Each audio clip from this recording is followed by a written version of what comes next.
adalah bagian dari sitoplasma.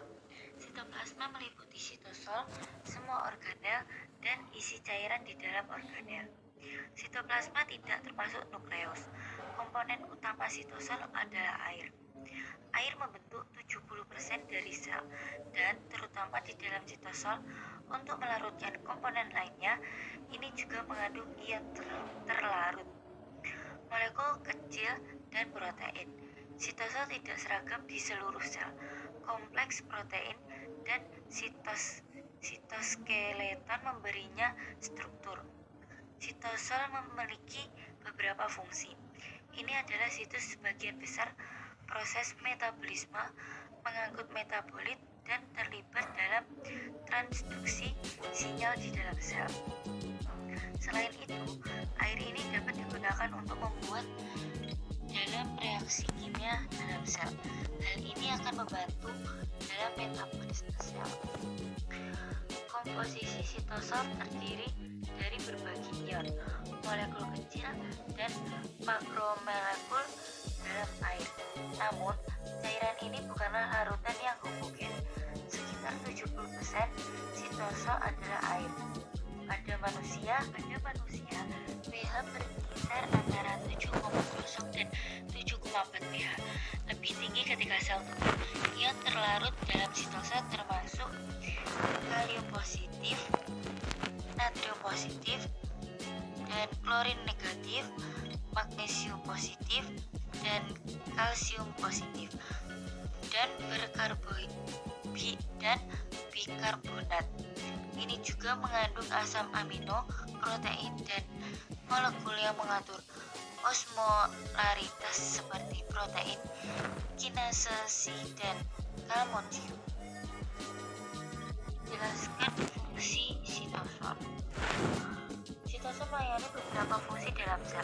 Ini terlibat dalam transduksi sinyal antara membran sel dan nukleus dan organel. Ini menyangkut metabolit dan situs produksi mereka ke bagian lain dari sel.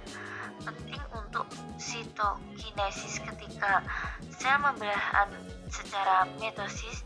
Sitosol berperan dalam metabolisme eukariota. Pada hewan ini termasuk glikolis, gluconeogenesis, biosintesis protein, dan jalur pentosa fosfat.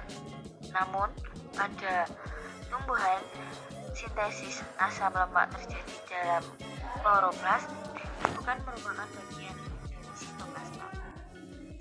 Hampir semua metabolisme prokariota terjadi di sitosol. Sitosol berfungsi sebagai media proses intraseluler. Ini berarti harus mengandung protein, ion, dan bahan lain yang tepat untuk aktivitas sitosol. Kegiatan yang berlangsung di sitosol seperti aktivitas enzim, transduksi sinyal, dukungan struktur sel, dan organel. Menggambarkan struktur penyusun sitoskeleton. Struktur sitoskeleton terdiri dari 3 jenis filamen yang merupakan rantai protein memanjang berupa mikrofilamen, filamen intermediat, dan mikrotubulus. Yang pertama ada mikrofilamen. Mikrofilamen biasa disebut dengan filamen aktin karena tersusun atas molekul-molekul aktin, yaitu sejenis protein globural. Suatu mikrofilamen merupakan seutas rantai ganda subunit-subunit aktin yang melilit. Selain terdapat sebagai filamen lurus, mikrofilamen dapat membentuk jejaring struktural dengan adanya protein-protein yang berikatan di sepanjang sisi filamen aktin dan memungkinkan filamen baru membentang sebagai cabang. Selanjutnya, yang kedua ada filamen intermediat. Filamen intermediat merupakan pengukuh sel yang lebih permanen dibandingkan dibandingkan mikrofilamen dan mikrotubulus yang telah diuraikan dan dirakit kembali berbagai bagian sel. Bahkan apabila sel mati, jejaring filamen intermediat seringkali tetap bertahan. Sebagai contoh, lapisan terluar kulit yang terdiri dari sel-sel kulit mati yang penuh protein keratin. Selanjutnya ada mikrotubulus.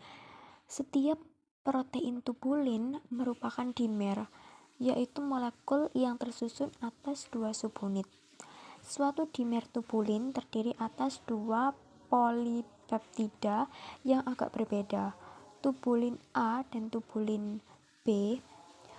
Mikrotubulus akan bertambah panjang melalui penambahan dimer tubulin.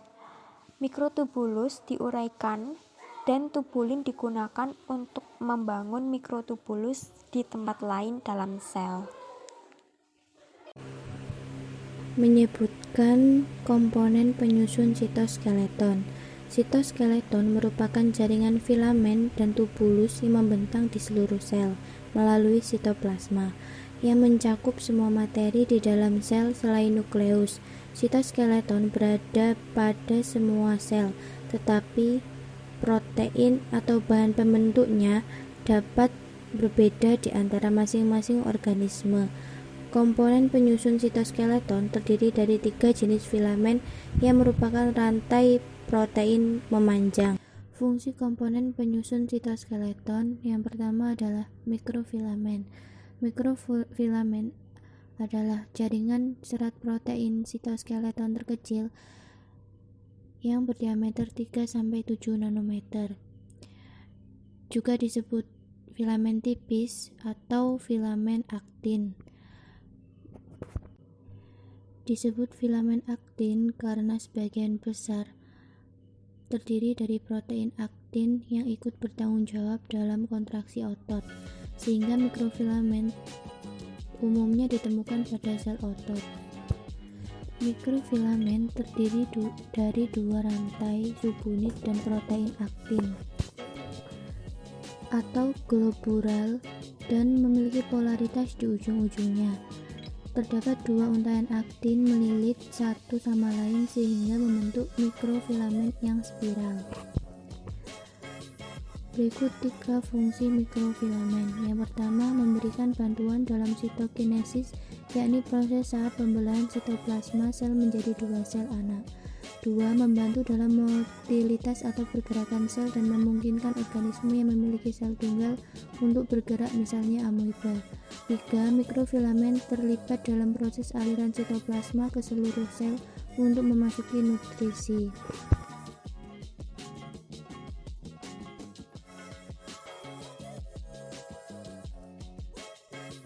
Selanjutnya, filamen intermediat.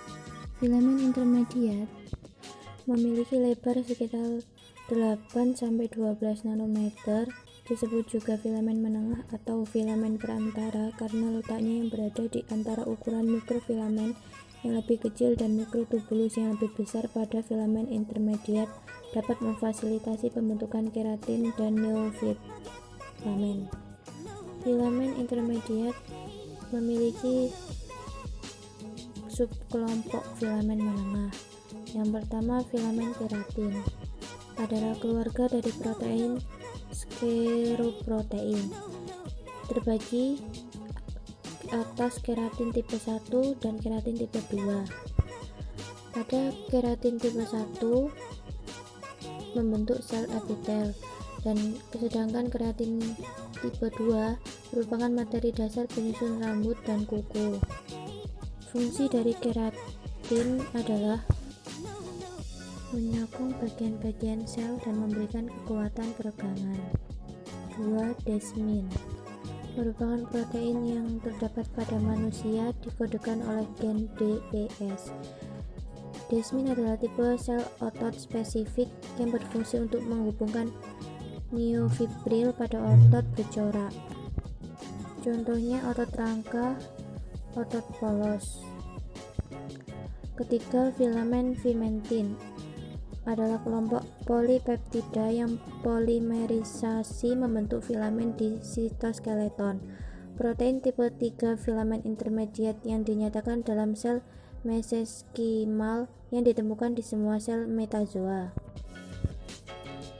4. Neurofilamen adalah filamen intermediate yang ditemukan di neuron, merupakan komponen utama dari sitoskeleton neuronal dan diyakini berfungsi untuk memberikan dukungan struktural bagi akson dan untuk mengatur diameter akson. Filamen intermediate bersama beberapa protein memiliki fungsi menopang sel secara struktural, membentuk kerangka struktur 3 dimensi yang dapat diubah untuk sel, menyediakan hubungan yang dapat disesuaikan antara membran sel dan sitoskeleton. Sedangkan fungsi utama filamen intermediate secara mekanis adalah untuk menolak perubahan sel. Yang terakhir dari komponen penyusun sitoskeleton yaitu mikrotubulus. Memiliki ukuran sekitar 23 nanometer, filamen terbesar dari serat sitoskeleton, bentuk mikrotubulus bulat kecil berongga yang terbuat dari tubulin alfa dan beta. Untuk membentuk satu mikrotubulus butuh 13 tubulin yang terhubung untuk bisa terus berkembang atau menyusut. Mikrotubulus sangat dinamis dan dapat berubah dengan cepat. Fungsi dari mikrotubulus dalam sitoskeleton yaitu mendorong sel bergerak maju dengan membentuk struktur seperti flagella, membantu pembentukan struktur seperti silia yang dapat meningkatkan luas permukaan sel dan memungkinkan sel untuk bergerak. Ketiga, membantu transportasi molekul atau bahan-bahan seluler, dan terakhir membantu pembentukan dinding sel dalam sel tumbuhan.